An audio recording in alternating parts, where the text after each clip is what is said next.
नमस्कार दोस्तों, मैं हूं जॉनी डी मान और आप मेरे चैनल पे हैं जिसका नाम है हॉरर नाइट्स विद जेडी और जहां आप सुन रहे हैं और कहानी वो भी मेरी जुबानी। दोस्तों, हम हर बार बड़ी मेहनत से आपके लिए एक दिल दहला देने वाली हॉरर स्टोरी बनाते हैं। अगर आप हमारी यानी horror nights with JD channel की कहानियां एंजॉय करें, हमारे चैनल को सब्सक्राइब कीजिए और हमारी लेटेस्ट वीडियो उसकी नोटिफिकेशन के लिए बेल आइकन दबाना मत भूलना। हमारी कहानी राजस्थान के रहने वाले एक लड़के की है जिसका नाम देव है। तो चलिए अब यह कहानी देव के जुबानी से सुनते हैं। दोस्तों, मेरा नाम देव है और मैं राजस्थान का रहने वाला हूँ। जो कहानी मैं आप लोगों को सुनाने जा रहा हूँ वह कहानी मुझे मेरी दादी सुनाया करती थी। यह कहानी लगभग 40 साल पुरानी है। राजस्थान के रेतीले टीलों के बीच जहां सूरज की किरणें रेत को सोने में बदल देती, वहां एक गांव बसा है। मारवाड़ की कहानियां वीरता और पराक्रम से भरी पड़ी हैं, लेकिन गांव के बाहरी इलाके में छिपाए कर रहस्य है। इसके बारे में शामिल लेने के बाद फुसफुसा। लोग कहते हैं प्रेल का मंदिर, यह मंदिर कोई साधारण मंदिर नहीं है। काले पत्थरों से बना ऊंचे दरवाजों से बंद इसकी खिड़कियां हमेशा के लिए अटकी हुई लगती है, मानो मंदिर ये अंदर का अंधेरा बाहर निकलने से डरता होगा। वो के बुजुर्ग कहते हैं कि यह मंदिर रानी रत्नागिरी का आश्रय है। रानी रत्नागिरी मारवाड़ की सबसे खूबसूरत और दयालु रानी थी, लेकिन उनकी खूबसूरती ही उनके लिए अभिशाप बन गई। राजा विक्रमादित्य अपनी रानी पर इतना मोहित थे कि उन्हें किसी और चीज की परवाह नहीं थी। राज्य की रक्षा, प्रजा का सुख सब कुछ भूल गए।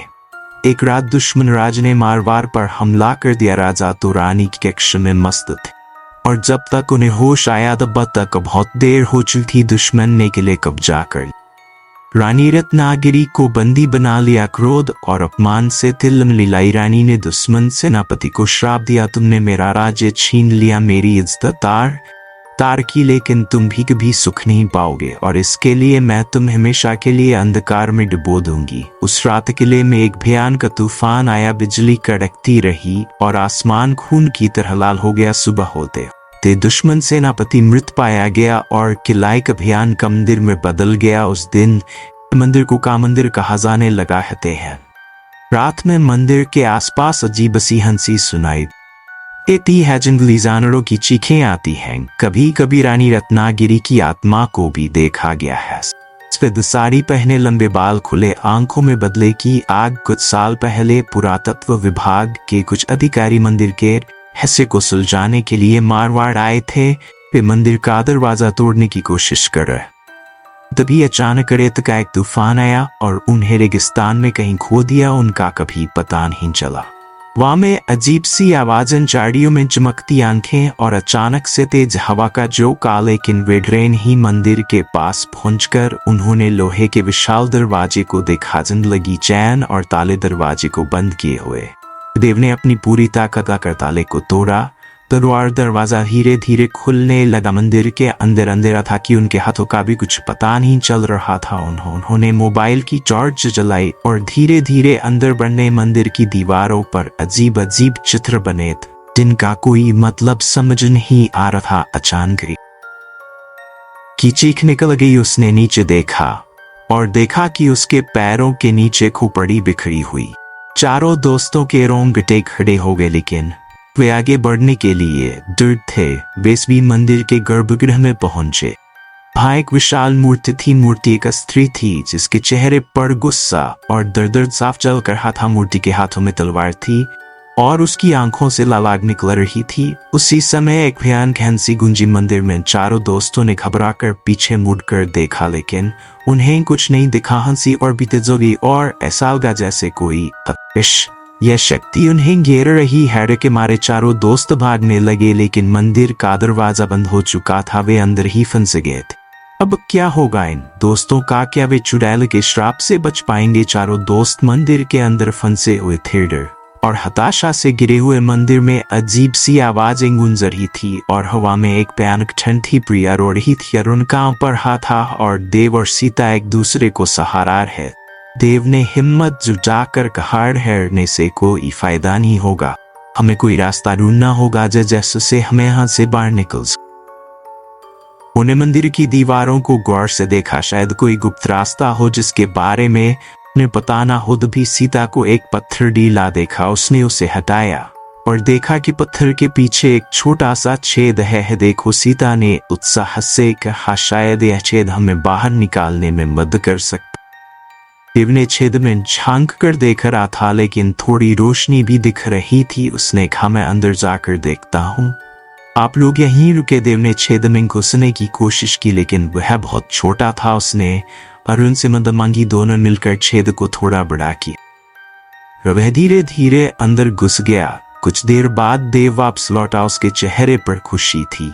मैंने रास्ता ढूंढ लिया है, उसने कहा। यह छेद एक गुप्त सुरंग से जुड़ा हुआ है जो हमें मंदिर के बाहर ले जाएगा। चारों दोस्त खुशी से झूम उठे। उन्होंने एक दूसरे को गले लगाया और सुरंग की ओर चल पड़े। सुरंग अंधेरी और संकरी थी, लेकिन वे आगे बढ़ते रहे। ने सुरंग का मुहाना दिखाई। वे तेजी से दौड़कर मुहाने से बाहर निकल गए। वे फिर से मारवाड़ के रेगिस्तान में थे। तारों से भरा हुआ आसमान उनके ऊपर था। उन्होंने राहत सांसल ये चुड़ैल के मंदिर से निकले थे, लेकिन क्या वाकई सुरक्षित थे? क्या चुड़ैल का श्राप उनका पीछा नहीं करेगा? कल ही चारों दोस्त देव, रिया और सीता चुड़ैल के मंदिर से भाग निकले, लेकिन उनकी राहत की सांस ज्यादा देर नहीं टिकी। रेगिस्तान की रात सन्नाटा उनकी हड्डियों में रेंगने लगा। दूर से की गिदा की आवाजें आ रही थी जो एक भयानक सिम्फनी की तरह चढ़ रही थी। देव ने टॉर्च जलाई और आसपास देखा। वे मंदिर से काफी दूर निकल आए थे, लेकिन उन्हें किसी भी दिशा में गांव का कोई निशान नहीं दिख रहा था। रेगिस्तान का विशाल फैलाव उन्हें डर रहा।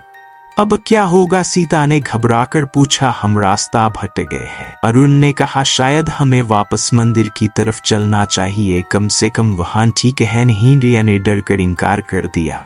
मैं उस भयानक जगह पर दोबारा नहीं जाना चाहती। देव ने सोचने का नाटक किया। वह जानता था कि वापस गांव जाने के लिए उन्हें पूर्व की तरफ चलना होगा, लेकिन उसने यह भी जान लिया था कि मंदिर के आसपास का इलाका रहस्यमय था और हो सकता है वहां कोई गुप्त रास्ता हो जो उन्हें गांव तक पहुंचा दे। मेरे पास एक विचार है, उसने कहा। मंदिर के उत्तर की ओर चलेंगे।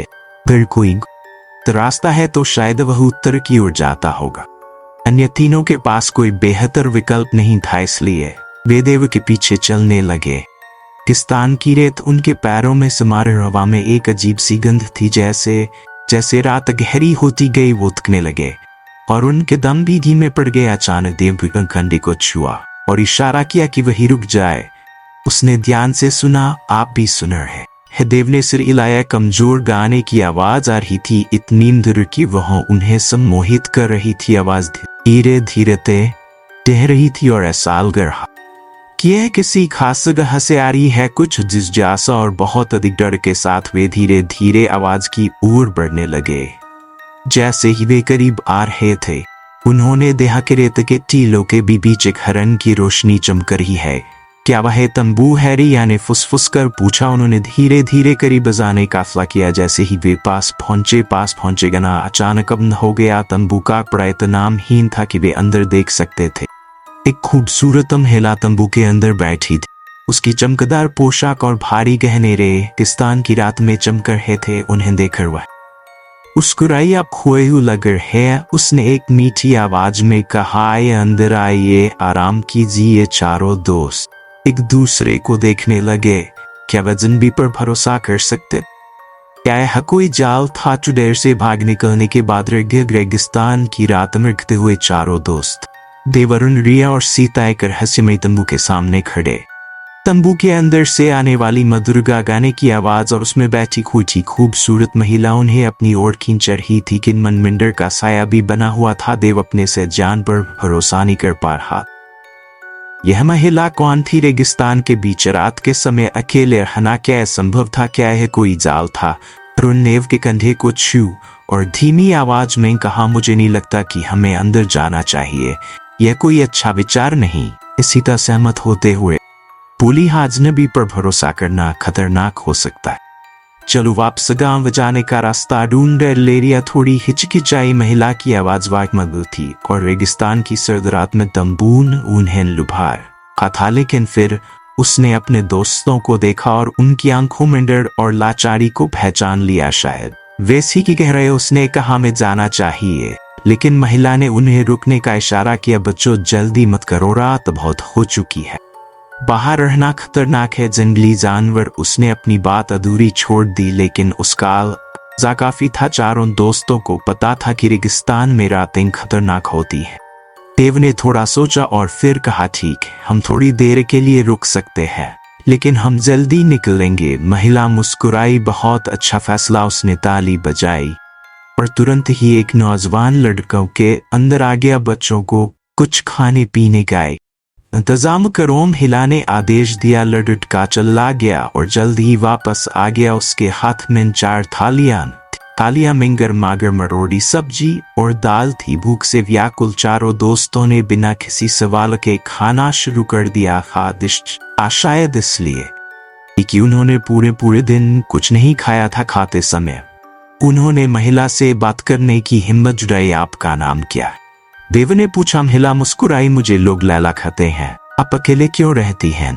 टिया ने पूछा। लैला की मुस्कान फीकी पड़ गई। यह एक लंबी कहानी है बच्चे, ईदे हो चुकी है, आप लोग आराम करें, सुबह बात करेंगे। उसने इशारा किया कि तंबू के अंदर कुछ गद्दे बिछे हुए हैं। चारों दोस्त थकान से चूर थे, इसलिए उन्होंने ज्यादा सवाल नहीं किए और सोने के लिए लेट गए, लेकिन नींद जल्दी आने वाली नहीं थी। रेगिस्तान की रहस्यमयी हवाएं तंबू के बाहर सरा रही थी और दूर किसी जानवर की चीख सुनाई दी। देव को नींद नहीं आ रही थी, वह अपने बगल में सो रही सीता को देख रहा था। उसे लगा कि वह हड़ी हुई है। धीरे से उसने सीता का हाथ पकड़ लिया। सीता की आंखें, नींद नहीं आ रही है?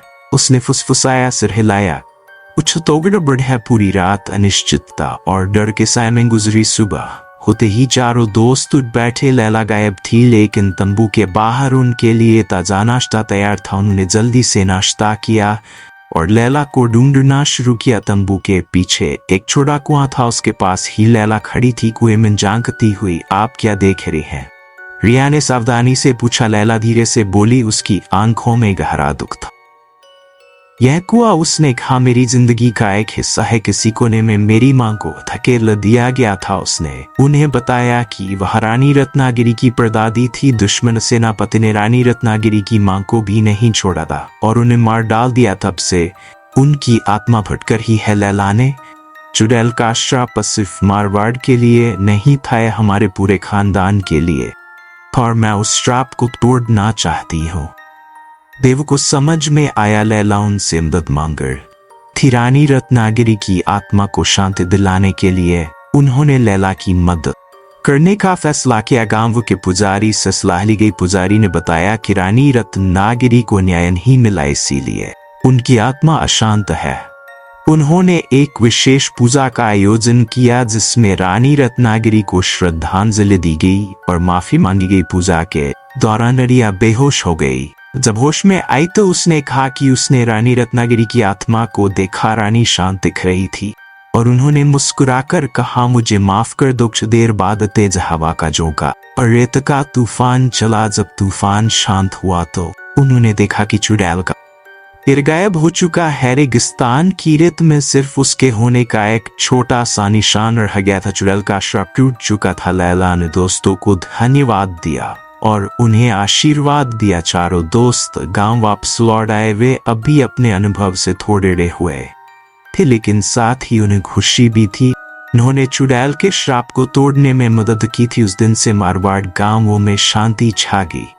रातों को अब कोई अजीब आवाज नहीं आती थी और गांवों के लोग बिना डरे रेगिस्तान में घूमते। लेकिन कभी कभी रात के समय अगर आप ध्यान से ने तो आपको हवा में एक हल्की सी हंसी सुनाई दे सकती है। शायद वह हंसी रानी रत्नागिरी की है, जो आखिरकार शांति पा गई है। हमारी आज की कहानी के आपको कैसी लगी, आप मुझे कमेंट बॉक्स में कमेंट करके जरूर बताना। तो इसे चैनल को सब्सक्राइब कर लो। अगर आपके पास भी कोई कहानी है, जैसा कि ज्यादातर लोगों के पास होती है, या अनुभव है, अगर आप चाहते हैं कि मैं उसको अपने चैनल पे शेयर करूं, तो आपने अपनी कहानी मेरे ईमेल पे, मेरा ईमेल कमेंट में पिन किया हुआ है। अगली बार फिर मिलेगी एक नई कहानी के साथ।